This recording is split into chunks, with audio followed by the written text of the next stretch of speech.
জাগিৰোডত বিজেপিৰ বিশাল প্ৰতিবাদ। এআইচিচিৰ সভাপতি মল্লিকাৰ্জুন খাৰ্গেৰ পুত্ৰই কৰা মন্তব্যৰ বিৰুদ্ধে সাব্যস্ত কৰিছে প্ৰতিবাদ।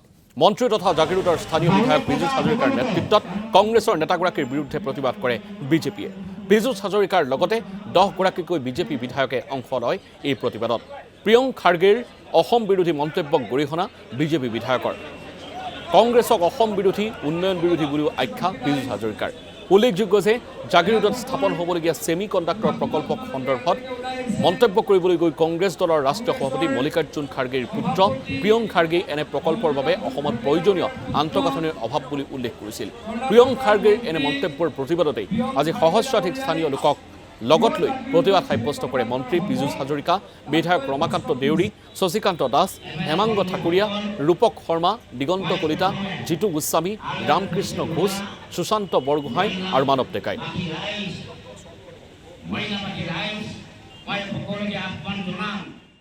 অসমৰ কাৰণে চৰম অপমান।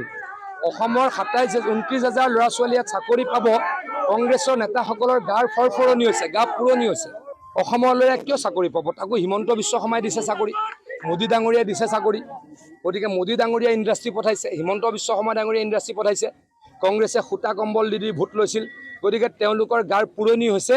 ইয়াৰ আমি তীব্ৰ প্ৰতিবাদ কৰিছোঁ। অসমৰ ৰাইজে ইয়াৰ তীব্ৰ প্ৰতিবাদ কৰিছে। ওলোটাই গৌৰৱ গগৈ ডাঙৰীয়াই আৰু অপমান কৰিছে জাগিৰোডক, মধ্য অসমক। তেখেতে কৈছে জাগিৰোডত কিয় ছেমি কণ্ডাক্টৰ ইণ্ডাষ্ট্ৰী হ'ব লাগে, বেলেগত হ'ব লাগিছিল। এয়া তেওঁলোকৰ ষড়যন্ত্ৰ। এই ষড়যন্ত্ৰৰ বিৰুদ্ধে আজি বৰষুণৰ বতৰতো হাজাৰ হাজাৰ মানুহ ওলাইছে কংগ্ৰেছৰ পৰা ক্ষমা বিচাৰি। মই কংগ্ৰেছৰ নেতাসকলৰ তৎকালীনভাৱে ক্ষমা খুজি অসমবাসীক ক্ষমা খুজিবলৈ আহ্বান জনাইছোঁ।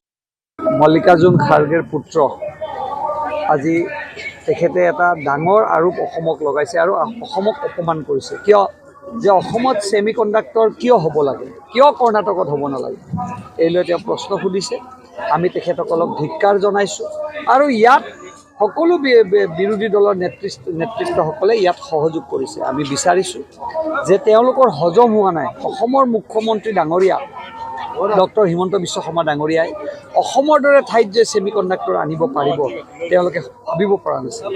আৰু এইটো প্ৰমাণ কৰিলে আজি অসম অন্যতম শীৰ্ষস্থানৰ ভিতৰত এখন অসম হিচাপে আজি পৰিগণিত হৈছে। আৰু যি তেওঁলোকে আমাৰ অসমৰ যুৱক যুৱতীসকলক তেখেতসকলে যি বিশেষকৈ তেখেতসকলে যি আজি ঠাট্টা কৰিছে, ইয়াত আমাৰ টেকনিকেলি আমাৰ মানুহ ব্যক্তি নাই বুলি, অসমত এনেকুৱা যুৱক যুৱতী নাই বুলি যি ধৰণৰ তেওঁলোকে আজি ৰাইজৰ আগত ক'ব বিচাৰিছে, সমগ্ৰ ভাৰতবৰ্ষত অসমীয়া জাতিটোক তেওঁলোকে উপলুঙা কৰিছে, তাৰ কাৰণে আমি তীব্ৰ গৰিহণা দিছোঁ।